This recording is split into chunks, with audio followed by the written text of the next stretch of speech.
checa. Bueno, Tomás, voy a en este segmento que nos queda, el último del programa, voy a tocar los diferentes temas relativos a la Autoridad de Energía Eléctrica. Ya terminamos el tema de los arrestos y los contratos con Cobra. Pero, número uno, pues, el acuerdo de reestructuración de la deuda, lo que significa para el consumidor y lo que significa para la economía de Puerto Rico. Dos, tus reacciones a que la gobernadora finalmente habló ayer y habló para respaldar el acuerdo. Por ende, ¿dónde deja eso procesalmente? O sea, ¿cuáles son los próximos pasos? ¿Y qué se puede hacer por aquellos que de alguna forma creemos que el acuerdo es malo para Puerto Rico?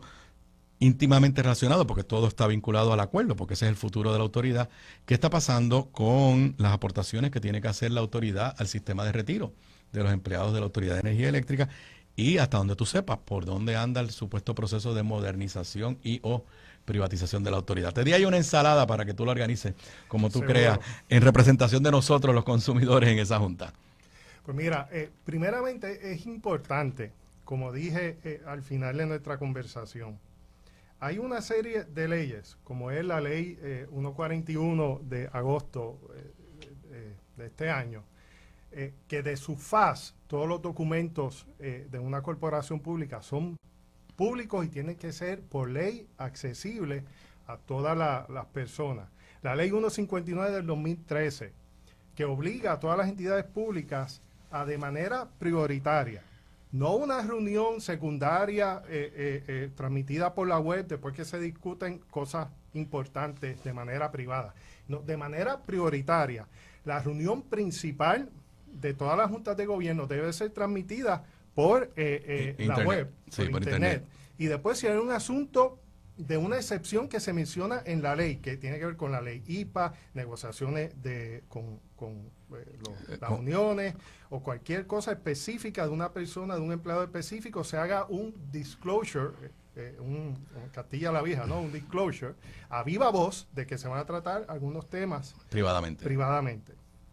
Pues esa debe ser la cultura que debemos de tener en la Autoridad de Energía Eléctrica. Cuando tengamos eso, y en todas las entidades de gobierno, sí, situaciones como la de FEMA no van a ser sorpresa porque se van a discutir públicamente. Situaciones como irregularidades no solamente no van a ser sorpresa, que a lo mejor ni suceden, porque la naturaleza del ser humano es que al las cosas ser públicas, pues la gente se cuida. O sea que Puerto Rico necesita una dosis urgente de transparencia y ya las leyes están. Pero no se pueden aplicarlo. Bueno, ok, vamos al acuerdo. Vamos adelante. Aunque suene repetitivo, primero, ¿cómo aumentan las tarifas, y sé que es escalonadamente, para los tres grandes sectores, residencial, comercial e industrial? Primero, que aquí hay tres grandes segmentos de diferentes tipos de aumento que el informe del doctor Cao, que nosotros comisionamos en beneficio de todos los consumidores de energía eléctrica en Puerto Rico. Son tres grandes patas, por decirlo así. La primera es el acuerdo con los bonistas. En esto te voy a decir que Cao recomienda un cargo de transición, el cargo para pagar la deuda reestructurada de 1.91 centavos. Y el acuerdo comienza en 2.71. La diferencia no es tan amplia. Entonces, ¿cuál es el problema? El problema es el siguiente. Es una cuestión de implantación que está dictaminada en el mismo acuerdo. Te digo, el acuerdo establece que va a haber unos aumentos escalonados hasta el año 24, donde la tarifa subiría a 2024. 2024. Perdóname, lo dije equivocado. Va a haber unos aumentos escalonados desde que se implemente ahora en el 2020-2021 hasta 24 años más adelante. 24 años más adelante. Es que son 224. Sí, hay dos por eso. 24 años más adelante en el acuerdo, el año 24 del acuerdo, en donde se pone un tope de 4.55 centavos.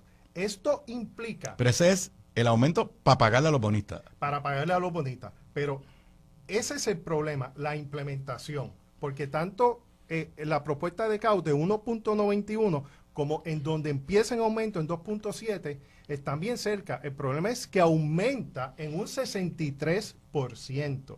O sea, que este cargo asume que la demanda de electricidad va a bajar en un 63%, lo cual CAO establece en su informe que ninguna, o sea, él lo dice de una manera bien pintoresca, dice que la ciencia no está tan avanzada como para poder hacer una predicción en demanda en 40 años. O sea, ese es el primer error del acuerdo. No son los 2.7 centavos, que pudiera haber una discrepancia entre los 1.9 que él propone y los 2.7. Es que se asume que la demanda va a bajar en 24 años en un 63%, por lo cual el cargo aumenta. O sea, ya estamos en el primer problema de implementación. El segundo problema es que todo el aspecto de luz pública, como lo es la iluminación pública, el cargo por la contribución en lugar de impuestos, CELI a los municipios y algunos subsidios, eso lo van a tener que pagar los contribuyentes, los consumidores, los abonados que están en la base de pago de este cargo de transición, y eso aumentaría ese cargo en un 25%. O sea que el 2.9, el 2.7 sube a 3.45 y el 4.55 sube casi a 6 centavos. O sea que ya estamos hablando de 3 veces el aumento que CAO propone, porque CAO propone 1.91 y se convertiría en 5.7 en 24 años y ya sería 3 veces. Ya ahí empezamos ya con una discrepancia que es las que él atiende en el reporte. Entonces, CAO dice, si la electricidad sube a 25 centavos o 26 centavos por kilovatio hora, ¿cuál sería el efecto? En la economía. En la economía. Pues el efecto en la economía sería que se perderían cerca de 66,000 empleos y tendríamos una disminución en ya nuestro Producto Nacional Bruto, que ha estado tan agolpeado, pues disminuiría 12 más en 5 años. La inflación se duplicaría en 5 años. Sí, por el efecto que tienen los costos de energía en todo lo que hacemos seguro. En el país. Y los costos de producción en 5 años aumentarían 1.5 centavos para el wholesale y ventas al detalle, que eso es la mitad de la ganancia. Tomás, una pregunta. Más allá de los miembros de la Junta, más allá de los representantes del gobierno de Puerto Rico y más allá de los bonistas y las aseguradoras, ¿quién respalda este acuerdo? O sea, ¿tú conoces de algún ente privado, alguna asociación, alguien que lo esté respaldando? Creo que ha habido algunas asociaciones locales que están ligadas con las entidades que suscriben el acuerdo, que se han manifestado a favor, pero más allá de los mismos personas que están relacionados al acuerdo como tal y sus personas relacionadas al mismo, no ¿Y qué te parece, qué reacción te merece que la gobernadora ayer finalmente habló para decir que respaldaba el acuerdo? Pues yo creo que es mi apreciación, y con el gran respeto que le tengo a la gobernadora, porque he visto que ha habido un cambio en política pública. Ha sido que su opinión de gobierno, su forma de política pública, ha sido más hacia la transparencia, y esperamos que eso se vaya desarrollando y que vaya aumentando. Ahora, habiendo dicho eso, yo entiendo que aquí hay un gran desconocimiento, porque ella dice que en el reportaje de ayer, que la luz va a subir inevitablemente. No, es hoy el reportaje, es hoy. Ayer salió digital. Ok. Y hoy salió en el periódico. Pues ella dice que la luz va a subir inevitablemente. Bueno, CAO lo dice también. Lo que CAO dice es que debe ser un aumento que la economía pueda absorber. Y hablamos que la primera pata del aumento era el acuerdo con los bonistas. CAO dice que debe ser 1.91 centavos y que no debe haber ningún aumento más allá de ese. El acuerdo con los bonistas terminaría en 5.7, 3 veces lo que CAO recomienda. Luego viene la parte de los fondos de pensión. Ok, explícanos cuál es la situación con la aportación que le corresponde hacer a la autoridad al fondo de pensiones. Yo soy hijo de pensionado. Yo no sé qué yo hubiese hecho en los últimos años de mi padre, donde tuvo unas condiciones críticas de salud, donde estuvo encamado cerca de un año, si no hubiésemos tenido esa pensión. O sea, esas pensiones deben de permanecer y deben de estar. Y yo puedo dar fe de eso. Ahora, poner los fondos de pensión en la factura estructura de la Autoridad de Energía Eléctrica traen unas consecuencias que se describen en el informe de CAO. Porque ya no estaríamos hablando de los 3.5 centavos en estos primeros 5 años, sino que le tendría que subir 1.7 centavos. Ya estaría por cerca de 6 centavos. En los primeros 5 años, no en el año 24. Ya en los primeros 5 años ya estarías en los 6 centavos. Pues eso tendría unas consecuencias muy serias en la economía, que debemos de tener una discusión como país en dónde deben de estar el retiro de nuestros empleados. ¿En una corporación quebrada? O en un gobierno que hace sus mejores esfuerzos, promueve desarrollo económico para que seamos un país rico y podamos pagar la pensión de Pero la nuestros autoridad retirados. no ha estado haciendo las aportaciones que tiene que hacer al sistema de sus pensionados. En los Eso ha últimos años. salido públicamente, yo lo he escuchado, a la Junta nos ha llevado. Okay. A la Junta nos O ha sea, llevado. esos datos que están diciendo los representantes de los pensionados del sistema de la Autoridad de Energía Eléctrica, ese tema no ha llegado a la Junta, igual que nunca llegó el de Cobra. Yo lo he escuchado públicamente, al igual que todos leemos periódicos y escuchamos noticias, pero no ha sido un tema que ha sido llevado Ok, a la volviendo al Junta. acuerdo, ¿cuál procesalmente qué se supone que pase ahora? O sea, ya las aseguradoras entraron, la gobernadora lo acaba de respaldar ayer. Obviamente eso, hoy hay vista ante la jueza Taylor Swain, pero eso no está en agenda. Pero se supone, según los procesos de promesa, ¿qué se supone que sucede? Pues mira, ahora mismo lo que se está viendo es la moción 9019. La moción 9019 lo que establece es cómo se distribuye, qué pagos se van a hacer a las diferentes partes, a los tenedores de bono, a los bonistas asegurados, a los no asegurados. Creo que la UTIER también está en ese pleito y tuvieron, la juez le dio standing. Y están en esa parte, en la moción 9019. A ver, de lo que se finalmente allegue, ¿no?, para repartir a las diferentes partes, ¿cuánto iría de esos 80 centavos por dólar a los bonistas asegurados? ¿Cuánto iría a los no asegurados? ¿Y cuánto iría a otras partes? Después de eso, y eso entiendo que pasaría antes de que termine el año, se llevaría la aprobación del plan de ajuste. Ahí ya la juez adelantó que va a abrir la participación para que pueda entrar elementos como el efecto de ese aumento en la economía. Algo así como el estudio de CAO. Algo así como, de de hecho, ya CAO se hizo disponible públicamente para, y lo hizo voluntariamente, ¿no? Sí. Para ser parte como testigo, ¿no? Y se abre el círculo, ¿no? Para considerar otras cosas. Esa es la parte donde todo aquel que tenga alguna preocupación seria debe de entrar y participar en el proceso para que el tribunal tenga suficiente insumo para tomar ¿Y alguien tiene idea de cuál es el calendario? O sea, ¿cuándo? Pues se supone que la moción 9019 esté terminando ya. Luego que termine, se iría al plan de ajuste y podría ser algo que suceda antes de que termine el año, tal vez un mes antes o 2 meses antes de que termine el año. O sea, puede ser algo bien cerca de lo que estoy diciendo. Ok, aunque la gobernadora no ha dicho mucho sobre esto y José Ortiz últimamente está un poquito callado, se hablaba de que ya para fin de este año se iba a contratar la compañía que se iba a encargar de la red de distribución. O sea, ¿dónde está este proceso de modernización, privatización de la autoridad? Mira, como hablamos fuera del aire, todo se entrelaza.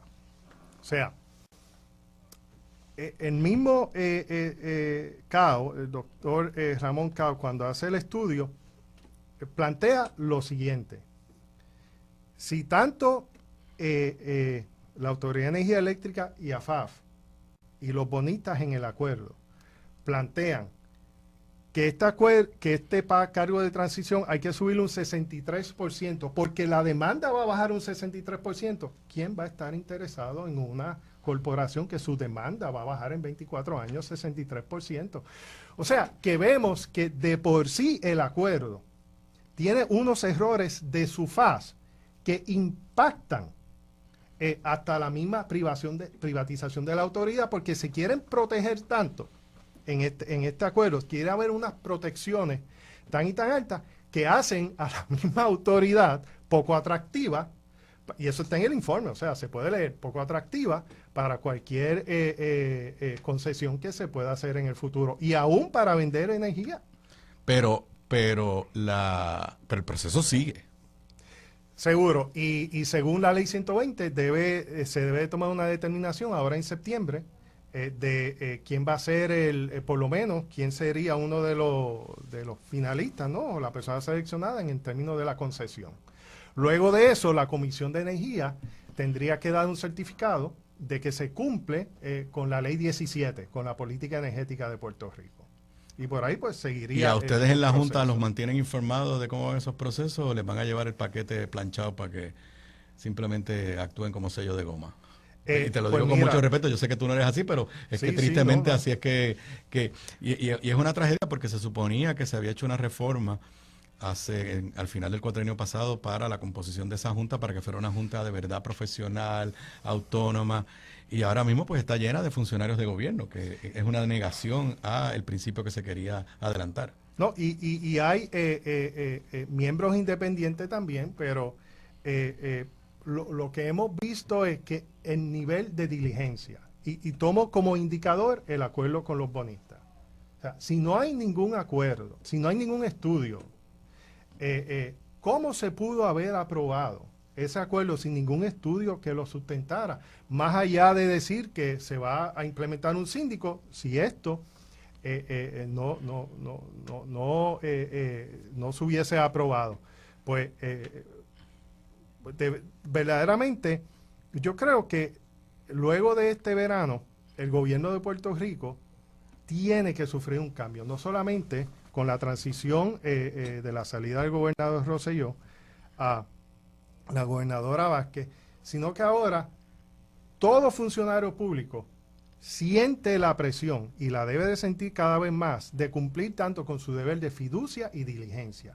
Y cuando se aprueba algo como el acuerdo con los bonistas sin hacer ningún estudio, y cuando se hace el estudio pues simplemente se ignora, por más contundente y serio que sea el estudio, pues eso te da un indicador de que no se está cumpliendo con ese deber de diligencia y fiducia que es hacia los consumidores, en este caso, consumidores de energía eléctrica en Puerto Rico. Y te digo, yo pedí una reunión con la gobernadora a mediados de agosto. Me gustaría ir con Ramón Cao, con el doctor Cao, y explicar y sentarnos a hablar.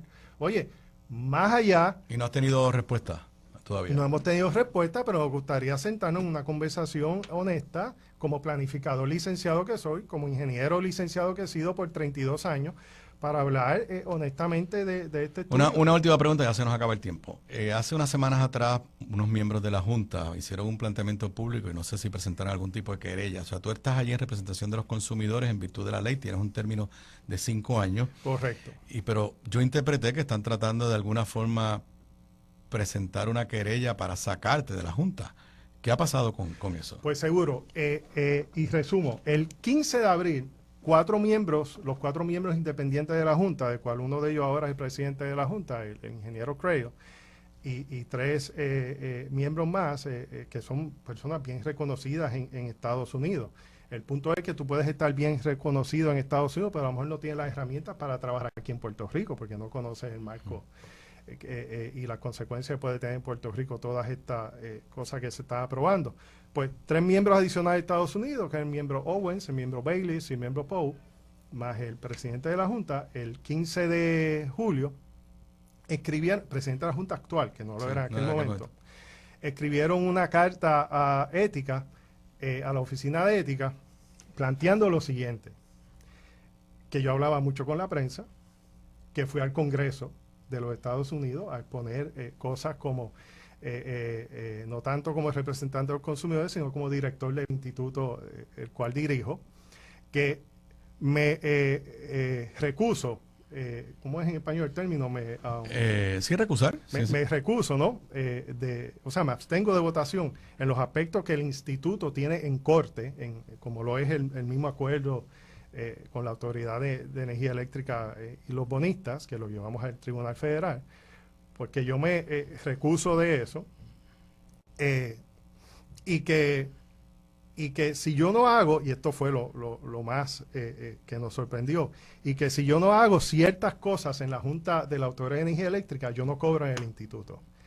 Eso no solamente es falso, sino que es una acusación que que esa carta fue luego filtrada a los medios, lo cual una vez, luego de estar en la oficina de ética, el filtrar a los medios constituye delito. Toda esa actuación Pero que claramente ante la ley pudo haber constituido un elemento de delito. Pero que tú sepas, ¿Ética está haciendo algo con eso? ¿No tienes ninguna información? Recibieron, según el mismo comunicado de prensa, recibieron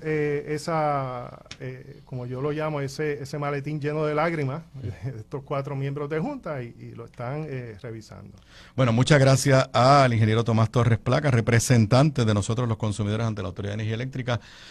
La Autoridad de Energía Eléctrica ha sido un dolor de cabeza para Puerto Rico por muchos años y tristemente no vemos, y valga la redundancia, la luz al final del túnel. Y el que piensa diferente lo quieren acallar, lo quieren marginar y lo quieren marcar.